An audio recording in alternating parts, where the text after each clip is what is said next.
সুপ্রিয় দর্শক, 26,000 চাকরি বাতিলের মামলায় নিজের অবস্থান স্পষ্ট করে দিলেন সুপ্রিম কোর্টের প্রধান বিচারপতি সঞ্জীব খান্না।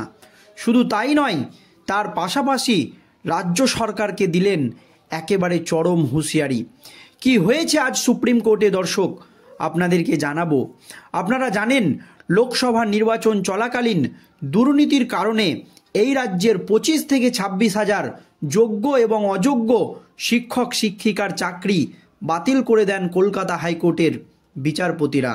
নির্বাচন চলাকালীনই সেই রায়কে চ্যালেঞ্জ করে মাত্র 48 ঘন্টার মধ্যে সুপ্রিম কোর্টের দ্বারস্থ হয় রাজ্য সরকার।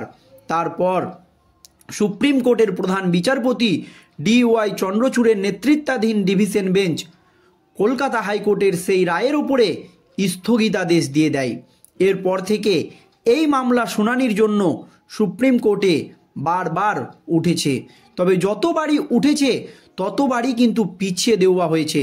চন্দ্রচূড়ের আমলে এই মামলা শুরু হয়েছিল, কিন্তু নিষ্পত্তি হয়নি, যা নিয়ে একাধিকবার প্রশ্ন উঠেছে।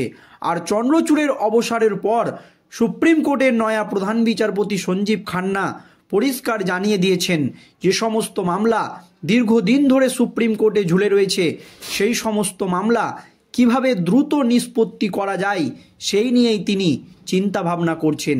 আর এই আবহে 26,000 চাকরি বাতিলের মামলা নিয়ে নিজের অবস্থান স্পষ্ট করে দিলেন সুপ্রিম কোর্টের বর্তমান প্রধান বিচারপতি সঞ্জীব খান্না। শুধু তাই নয়, রাজ্য সরকারকে বা রাজ্যের আইনজীবীকে দিলেন একেবারে চরম হুঁশিয়ারি। সুপ্রিম কোর্টের প্রাক্তন প্রধান বিচারপতি এই 26,000 চাকরি বাতিলের মামলা নিয়ে এতদিন যা করেননি বা যা বলেননি, সেটাই এবার করে দেখালেন সুপ্রিম কোর্টের নয়া প্রধান বিচারপতি সঞ্জীব খান্না। আজ সুপ্রিম কোর্টে ঠিক কী হয়েছে দর্শক দেখুন। আবারও 26,000 চাকরি বাতিল মামলার শুনানি সুপ্রিম কোর্টে পিছিয়ে গেল। আজকেও কিন্তু 26,000 চাকরি বাতিলের যে মামলার শুনানি সেটা সুপ্রিম কোর্টে পিছিয়ে গিয়েছে। পিছিয়ে গেলেও এই মামলা নিয়ে নিজের অবস্থান স্পষ্ট করে দিয়েছেন সঞ্জীব খান্না। এদিন প্রধান বিচারপতি সঞ্জীব খান্না জানিয়েছেন আগামী বৃহস্পতিবার মামলাটির শুনানি হবে। পাশাপাশি প্রধান বিচারপতির বিস্ময়কর পর্যবেক্ষণ, এই মামলায় আমরা দুটো বিষয় বিবেচনা করব।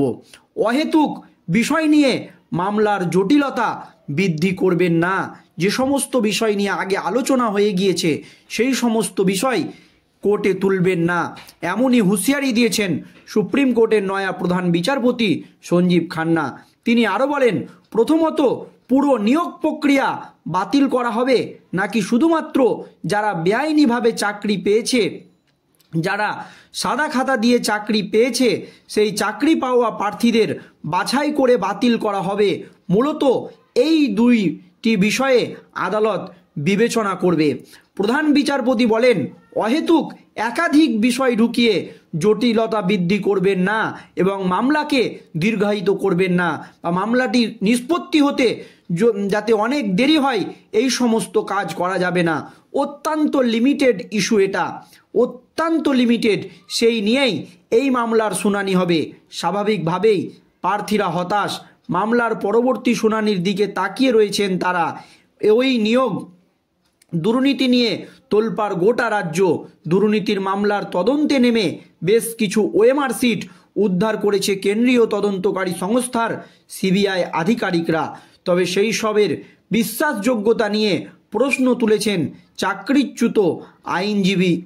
চাকরিচ্যুতদের আইনজীবী। এই বিষয়ে প্রধান বিচারপতি বলেন, এটা গ্রহণ করার প্রয়োজনীয়তা নেই। হাইকোর্ট সব বিবেচনা করেই রায় দিয়েছে।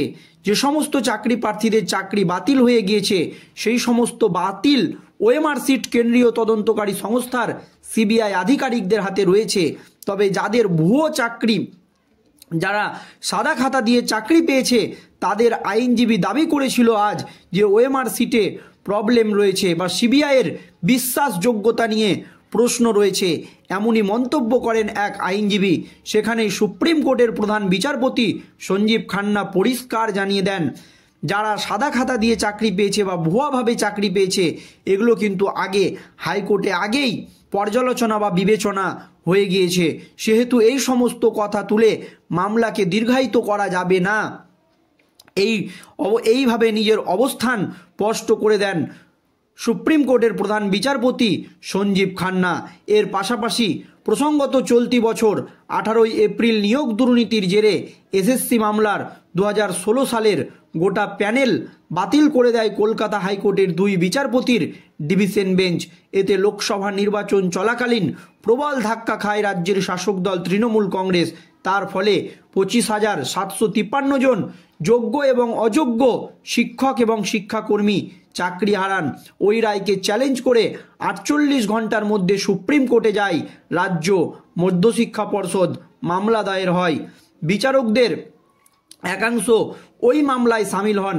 বৃহস্পতিবার এই মামলার শুনানি হওয়ার কথা থাকলেও প্রধান বিচারপতি সঞ্জীব খান্নার বেঞ্চ পরিষ্কার জানিয়ে দিয়েছে, পরবর্তী শুনানিতে মামলার সঙ্গে যুক্ত সকল পক্ষকে উপস্থিত থেকে বক্তব্য জানাতে হবে। স্থির হয় পরের শুনানি হবে 19 ডিসেম্বর। আপাতত 26,000 চাকরির ভাগ্য ঝুলেই রইল সুপ্রিম কোর্টে বলে মনে করছে অনেকেই। দেখা যাক আগামীতে কি হয়। তবে সুপ্রিম কোর্টের একেবারে কড়া পর্যবেক্ষণ বা কঠোর অবস্থান, যারা দুর্নীতি করে টাকার বিনিময়ে বা সাদা খাতা দিয়ে চাকরি পেয়েছে তাদের চাকরি কিন্তু যাবে। সেটা কিভাবে বাতিল হবে সেটাই ঠিক করবেন সুপ্রিম কোর্টের প্রধান বিচারপতি সঞ্জীব খান্না। তিনি বলেছেন যে যোগ্য এবং অযোগ্যকে কিভাবে আলাদা করা যায় সেই বিবেচনাই তাদেরকে করতে হবে। তাছাড়া অন্য কোনো বিষয়ে আলোচনা করা যাবে না। এমনকি যারা অযোগ্য চাকরি প্রার্থী, তারা যদি অযোগ্য প্রমাণিত হয় বা নিজেকে যোগ্য প্রমাণ না করতে পারে সুপ্রিম কোর্টে, তাহলে কিন্তু তাদেরকে সুদ সহ সমস্ত বেতন ফেরত দিতে হবে। এই অবস্থান কিন্তু সুপ্রিম কোর্টের তরফে পরিষ্কার করে দেওয়া হয়েছে। তিনি বলেছেন, প্রথমে পুরো নিয়োগ প্রক্রিয়া বাতিল করা হবে নাকি শুধুমাত্র বেআইনিভাবে যারা চাকরি পেয়েছে সেই প্রার্থীদের বাছাই করে বাতিল করা হবে।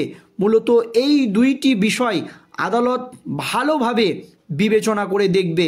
প্রথমেই বিচারপতি বলেন, অহেতুক একাধিক বিষয় ঢুকিয়ে আপনারা জটিলতা বৃদ্ধি করবেন না বা মামলাকে অনেক দূর পর্যন্ত নিয়ে যাবেন না। এই মামলা কিভাবে দ্রুত নিষ্পত্তি করা যায় সেই পথেই কিন্তু হাঁটছেন এবার সুপ্রিম কোর্টের প্রধান বিচারপতি সঞ্জীব খান্না। দর্শক, এই নিয়ে আপনাদের মতামত অবশ্যই ভিডিওর কমেন্ট বক্সে জানাবেন। ধন্যবাদ।